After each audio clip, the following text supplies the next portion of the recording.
In today's video, we explain why Breitling could be just the right company to breathe new life into Universal Genève. Hey there and welcome back. This is Felix from Goldamer Vintage Watches. The idea that the 20th century brand Universal Genève will be back in retail is a great perspective that makes my panties get wet. But what will it look like? Will it even be possible?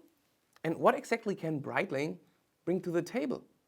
The news on December 2023 that Breitling had acquired Universal immediately caught the attention of the entire watch world. From the very first minute, this acquisition was associated with the hope that one of the greatest historical watch brands would return to its former glory. You could say an early Christmas present from new old stocks of George Curran. But let's start with a little backstory to the acquisition. Like many other companies, Universal was hit hard by the quartz crisis and after a long fall from its former glory, ended up in the hands of the Hong Kong-based Stellax Group in 1989.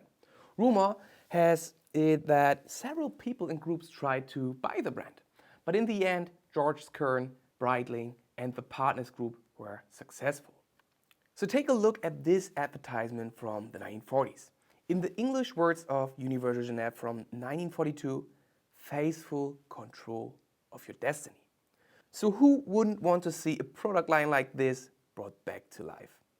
Here you see Universal Genève and mid-century design at its best.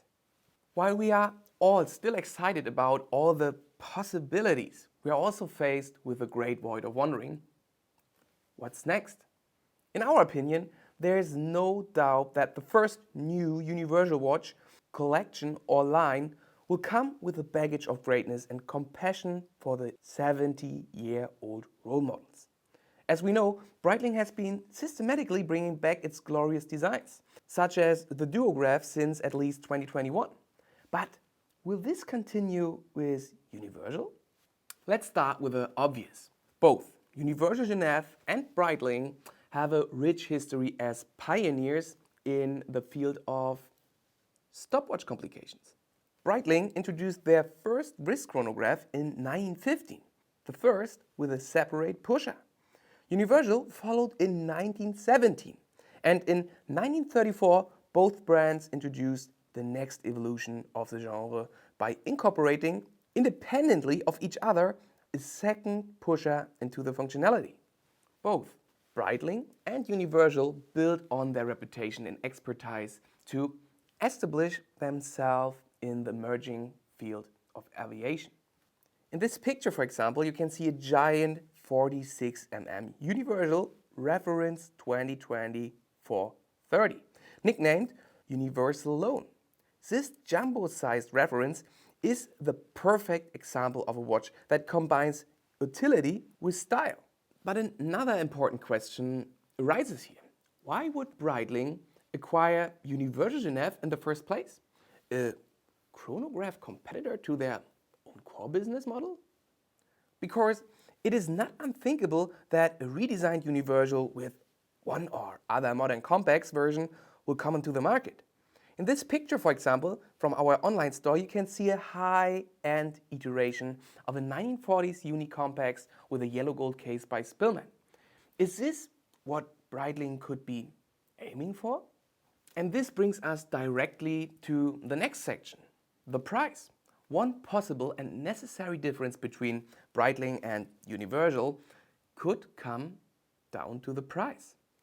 Breitling has been trying for some time to gain a foothold in the luxury 50,000 to 30,000 watch segment and take some share from brands like Jaeger-LeCoultre, Vacheron Constantin and Breguet. That was not easy, and there are rumors that the new start with Universal could be the logical next step. In the late 1940s, for example, a steel Breitling chronomat, one of the most complicated models, cost $100. At the same time, the steel Universal Genève Aero Compax models, which surpassed the chronomat in complications, cost $125, only 25% more. These pieces were primarily useful and don't really fit in with our modern perception of fine watchmaking. So the advantage of vintage Universal Genève models over Breitling is a versatile portfolio. Breitling's best known vintage collections are the Premier, a chronograph, the Chronomat, a chronograph, the Navitimer, a chronograph, the Top Time, a chronograph, and the Super Ocean, a diver. So the modern timepiece variants are therefore mainly newly branded chronographs. From these pictures of watches we sold in 2023, you can get a brief insight into the variety of designs that the Universal brand had to offer.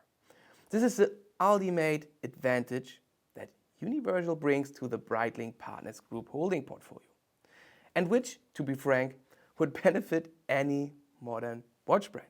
It adds shapes, designs, innovation, and one of the most important names in the industry, Gerald Genta.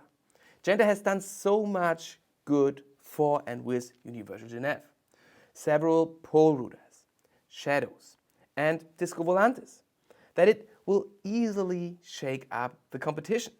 He's now considered a watchmaking demigod, and building on his reputation can take a brand to the next level.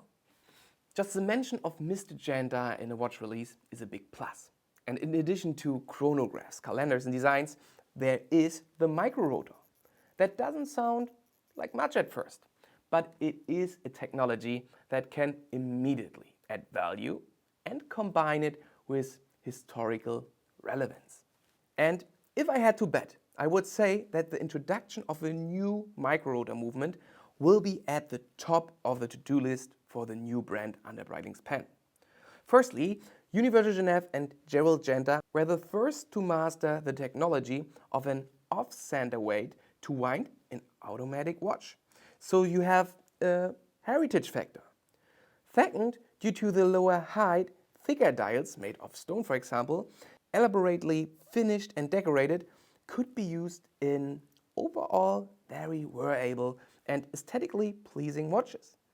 And thirdly, Patek Philippe, for example, mastered the micro rotor and is a model of what is possible in terms of finishing. So we as absolute vintage nerds would suggest that an ultra slim micro rotor collection could be a possibility, at least in our wet dreams.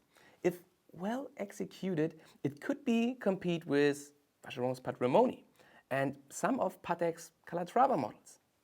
On the other hand, such a collection could be an interesting mix of Piaget's modern Polo collection and Rolex Day-Dates from the 1970s.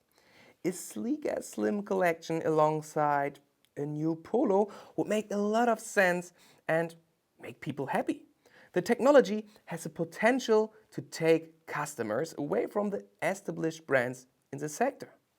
And that brings us to the second last section, where we compare Breitling and Universal, both the old and the modern. Let's talk about why the new Universal could be a commercial success under Breitling.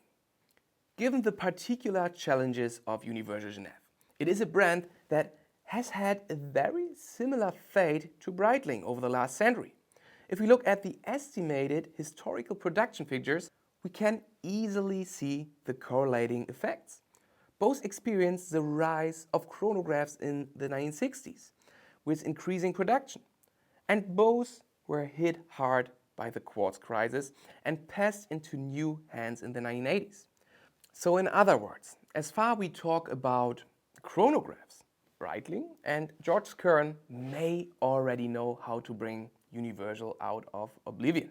So let's wait and see how and if it will be marketed to a wider audience. That brings us directly to a summary of our thoughts on the new Breitling and Universal brand. To summarize, there are things to be happy about and things to be cautious about. Firstly, the Breitling and Universal chronographs are practically aimed at the same customer base. It's really unclear what we can expect in this era and how the approach of the two will differ. Secondly, can Breitling Universal establish itself in a higher price segment? After all, the Breitling BO1 movement is quite dated and is already used in Tudor's chronographs, which undercut Breitling's prices. It is unlikely that it can be successfully used at even higher price. So there's still a lot of development to be done. But this also provides an opportunity for Breitling to co-develop. What we tend to forget today is that Universal Genève has always been about design and technology. And that was true even before Gerald Genter's work and legacy. Thirdly, you might think with so much overlap between the old Breitling and Universal, especially in the chronograph field, the modern Universal Genève be a surefire success. Stelax, the former owner, tried to do the same in 1994 and 2005, and both attempts came to nothing. Let's not forget that Universal Genève's visibility outside the watch industry media bubble is limited and far lower than Breitling's. And point number 4. The most interesting era for the new Universal Genève is perhaps outside the mainstream chronograph segment. When you bring names like the Poe router, Gerald Genter, and the first micro rotor to the table, the potential is unimaginable. You can draw on what's on vogue and therefore in demand for today, and is versatile enough to evolve into something original, hopefully. Or might we even be surprised by a new brand looking to attack the ladies' watch market? This is also a growing market. Like so many others, we can only speculate. And that's why this news have given us so much to think about over the past month. We all have expectations and aspirations directly linked to this acquisition. So why not bring Universal primarily to collectors?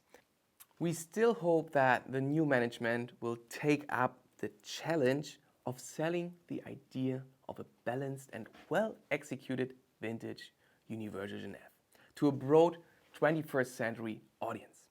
But for now, we can only wait and see how much new and how much old there will be in the first Universal Genève watch.